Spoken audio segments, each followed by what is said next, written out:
Magandang araw mga commute. Ngayon ay tinetesting ko ang naku, ayan na, umuulan na. Teka.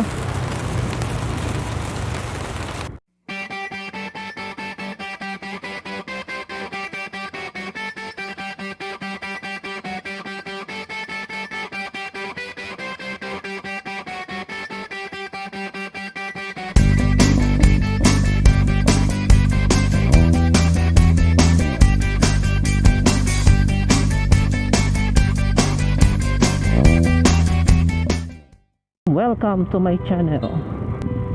In this vlog, I'm going to show to you how to prepare Puppy Linux for motovlogging. So this is just a quick ride for me to discuss how to prepare Puppy Linux OS or operating system. So before we begin, you have to prepare an extra or a dedicated USB flash drive for this tutorial. So if you have one, download the Puppy Linux OS from its website, then just download the ISO file. The version that I'm using is Bionic Pup. If I'm not mistaken, there is a new one, Puppy Linux. It has a version or variant that is based on Ubuntu Linux. If I'm not mistaken, the latest from Ubuntu is FOSS. Or if I'm wrong, you can type or put your comments in the comment section if I'm wrong. But for the sake of this tutorial, you can use the latest one. It's up to you if you want to download Bionic Pup or the latest one. Then if you already downloaded the ISO file, so the file that you will be downloading is, or it has an ISO extension name. Then to extract, because you have to extract the ISO, you don't need or you will not use WinZip by default if you are using Windows. You have to use a utility or tool for you to extract the ISO file. In my case, I use Unetbootin. You can download that from its website. If I'm not mistaken, again, unetbootin.com, or you can use Google for that.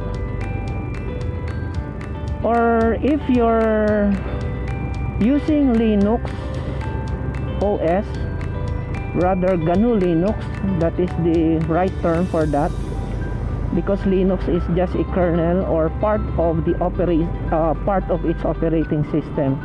The name of the OS is GNU Linux. That is the right term according to Richard Stallman.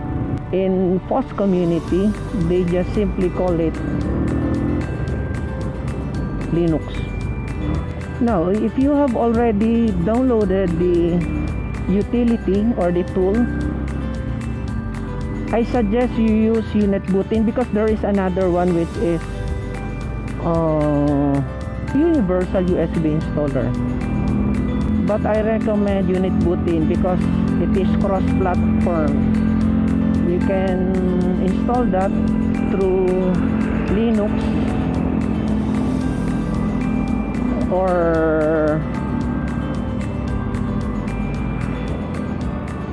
Windows.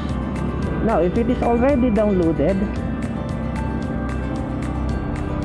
try to locate your ISO file, then extract. Don't forget to choose the right drive for your storage. You can find that below. If you're done, you can restart your computer, then change the BIOS setting by changing its first boot. A few moments later. If you're done installing the Puppy Linux, next step is you have to download the video editor. In my case, I use ShotCut video editor. By the way, Puppy Linux is free. You can download that without a charge, as well as the ShotCut video editor. You have nothing to worry about paying for the software. You don't need to purchase.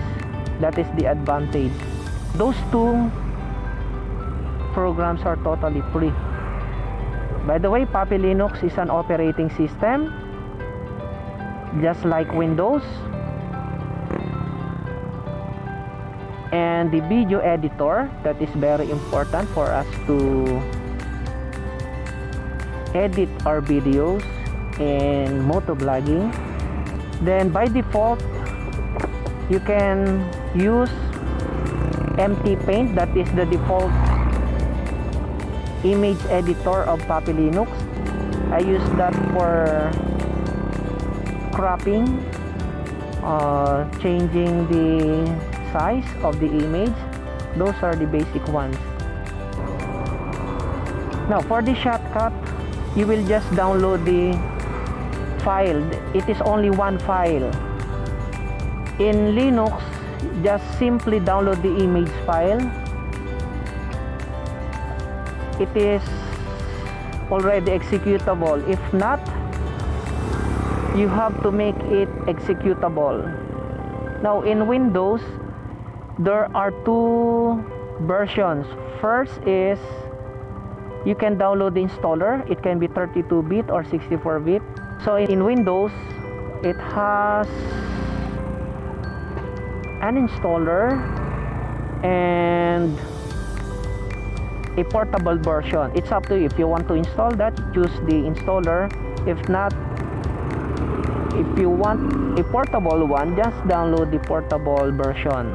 So it just choose if it is 32-bit or 64-bit. It depends on your system.